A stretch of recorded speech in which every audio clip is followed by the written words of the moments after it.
Greetings and salutations, everybody. Welcome to another tutorial in our #1 game, Don't Starve Together. Today, we will look at something a little different as we go about showing all 4 seasonal bosses within the game and just how to drop them dead. Before we begin the slaughter, we need to gear up. Let's get going.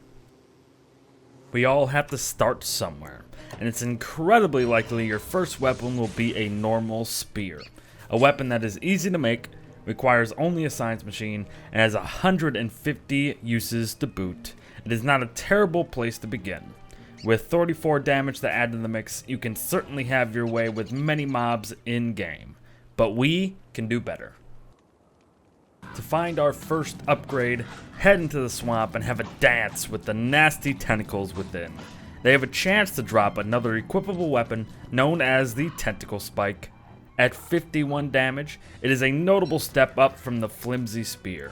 However, it only has 100 uses compared to the prior weapon of choice, but will come in handy regardless.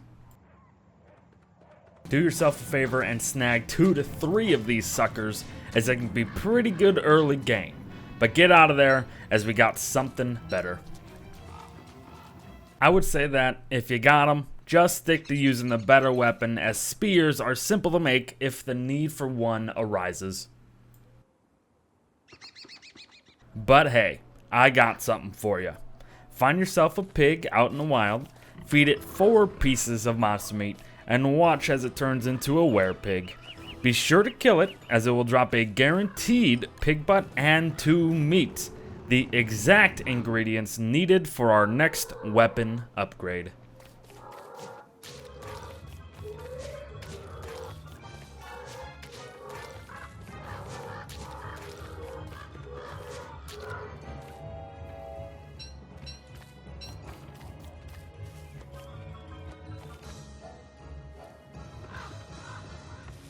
Head to an alchemy machine, go into the fight tab, and nab yourself a nice and juicy hambat.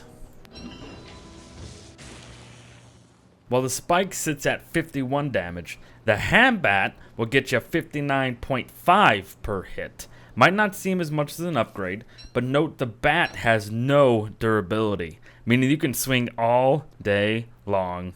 However, it will spoil over time, decreasing the damage. But Beard's got something better, and it's magical. Get the resources needed for a shadow manipulator, as it will be needed for this next one.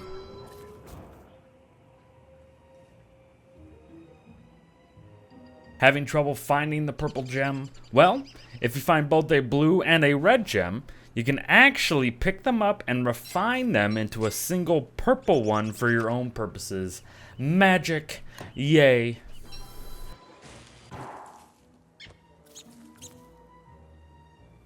Furthermore, if you happen upon a clockwork bishop, go ahead and dismantle the sucker, as it can net you 1 purple gem as well. Murder, yay. As for the living logs, go ahead and fell a few tree guardians, as they will drop several alone. You'll need these logs for the weapon as well, so get a couple more while you're at it. Go cuckoo for Cocoa Pups, and soon enough, you'll be fighting your nightmares. Once done, go ahead and grab the nightmare fuel.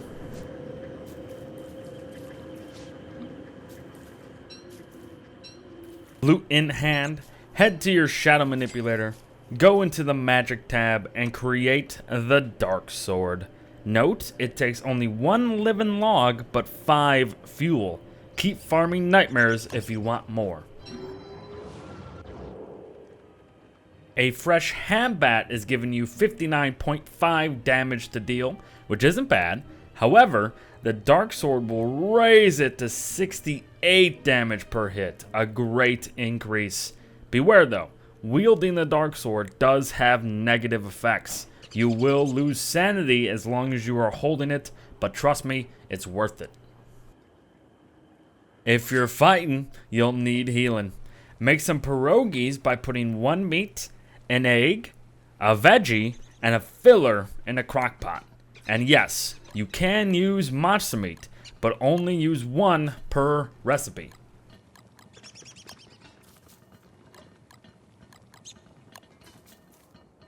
Getting yourself some dragon fruit pie ain't bad either. Hopefully, you grow some in your farms. Head on over to your crockpots, place a single dragon fruit in it, and put 3 twigs in as well. Netting yourself a pretty darn good healing food.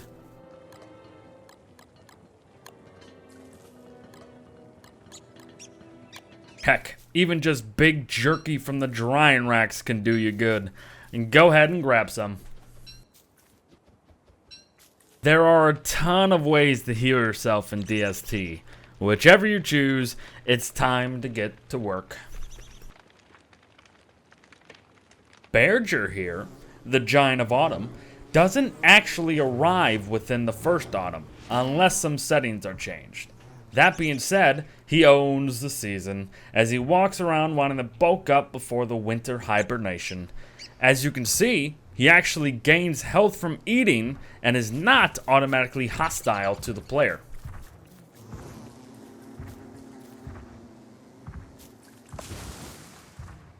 But for the sake of the video, let's get his attention. Be careful of that smash attack, as it's a devastating one. As with most kiting strats, bait out his swings and head in for yours. Keeping in mind that he will swing 3 times, then perform his smash attack. After said smash, he will swing again relatively quickly.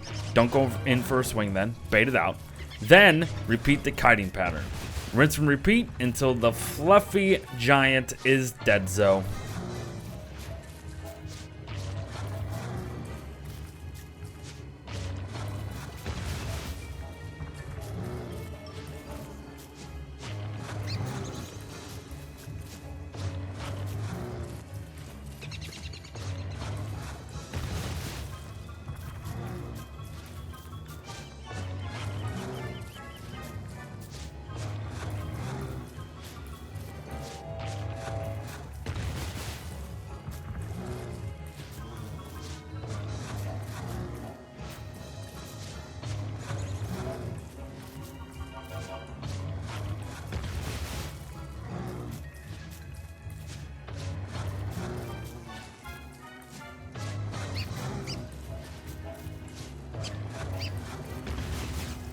You can run away and still pull his aggro, but if he doesn't get an attempted swing in within a certain time, he will begin to just walk around searching for food again.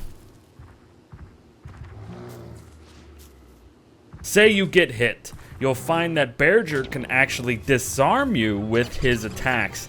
Be mindful of that.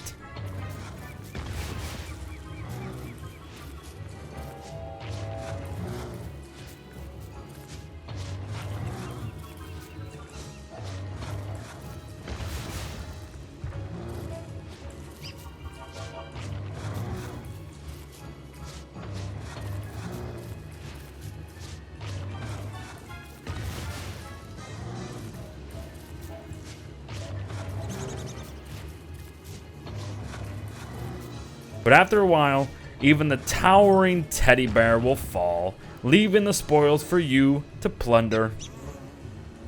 Our next bout is in winter, and I'll meet you there. With snow on the ground, it's only a matter of time before Deerclap shows up. I'd expect him around day 32, but remain vigilant beforehand regardless. Clopsy is going to be your first big hurdle, so let's talk about how you can get over it. Make note, if you get hit 3 times in quick succession, Clops will freeze you solid for a 4th free hit. However, his kiting pattern is simple. Bait out his frost melee attack and head in for yours. If you can, switch back and forth between a walking cane and your weapon for even faster kiting, if you have one, of course. However, you do not need the cane to be successful. Without it, just bait out his attack all the same and continue to strike him twice before you leave to avoid the next attack. Make note that my sanity is dropping as fast as it is due to me wielding the dark sword. However, yours will drop significantly too, as Deerclops has one of the worst negative sanity auras in the game.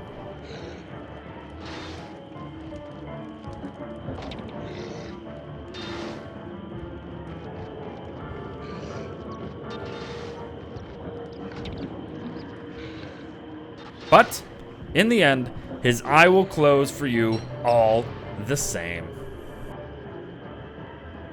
Speaking of eyes, be sure to grab it as it is needed for a very special recipe for spring.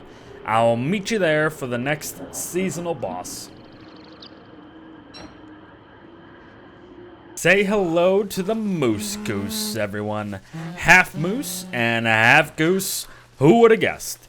If she isn't already spawned at her various spawn locations around the map, just go ahead and strike the mosslings, the babies you see running around, and Mama will show right up. Considered one of the easiest bosses within the game, Moosey only has 2 attacks. A single target, somewhat medium range melee attack, and a disarming honk, as it were. Be mindful of the latter. As always, bait out the enemy hit and go in for your attacks. This fight will have you keeping your wits about you, as Moose Goose loves to not stick to a pattern. Sometimes she'll just stand there and do nothing, or perhaps she'll just hop back to her pond. Whatever the case, stay aware of yours and her actions, and you'll be fine.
Mommy dies, the fun begins. Whomever deals the final blow will see the mosslings rush them. Then, hell breaks loose. Tornado babies, lightning, you name it. Babies will spin for a bit, but get dizzy quickly. Now's the time to strike, being mindful of the others coming back to party. Keep dodging and weaving, but for the sake of the video, I'll show you what happens if you don't. Seeing as we don't want that, continue to take them one by one.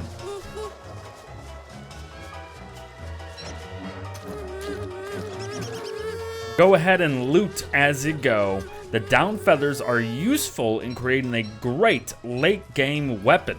Side note, if you see twigs in a circle like this here, that is an indicator of a potential moose goose spawn.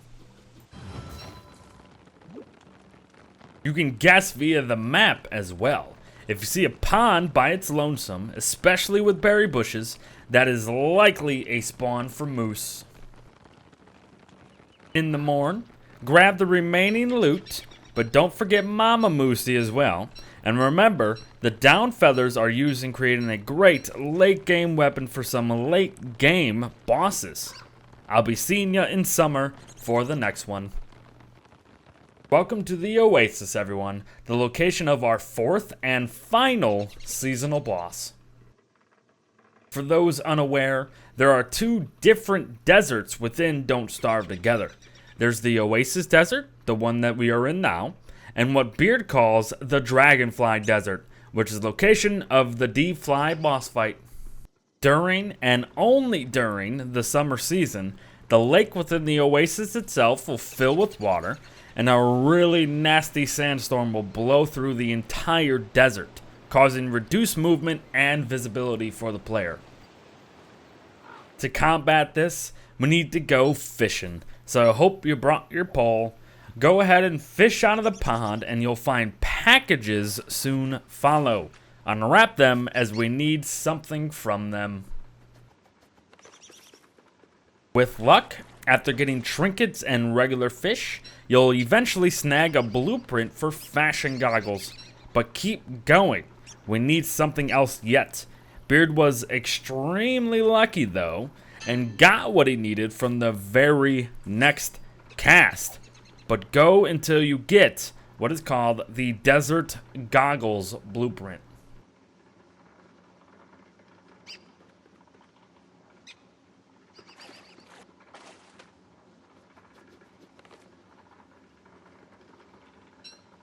You will need 2 pigskin to craft what you need, so make sure to get some.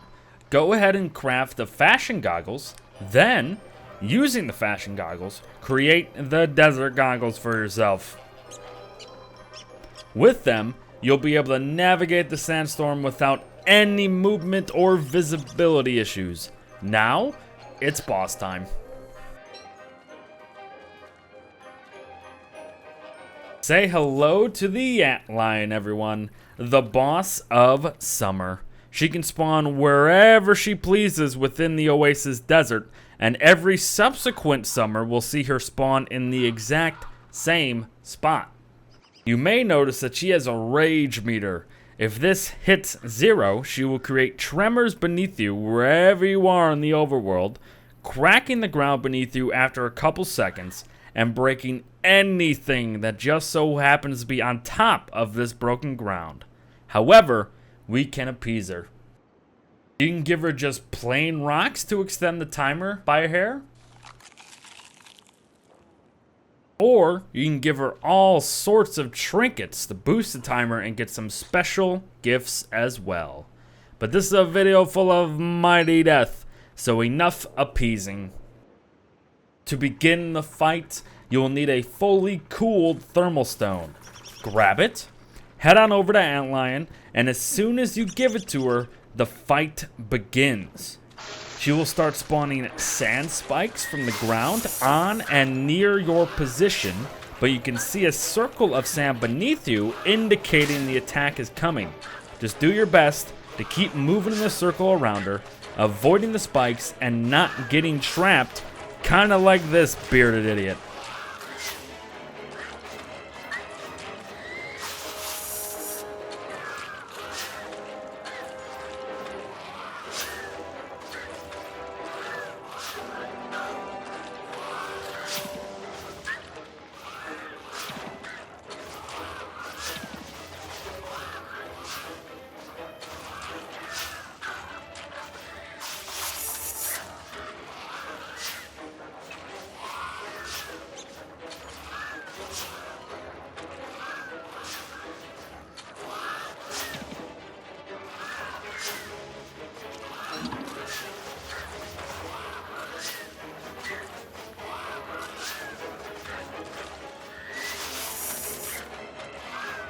After a short while, the mighty antlion will fall victim to your bloody blade, and you can reap the spoils.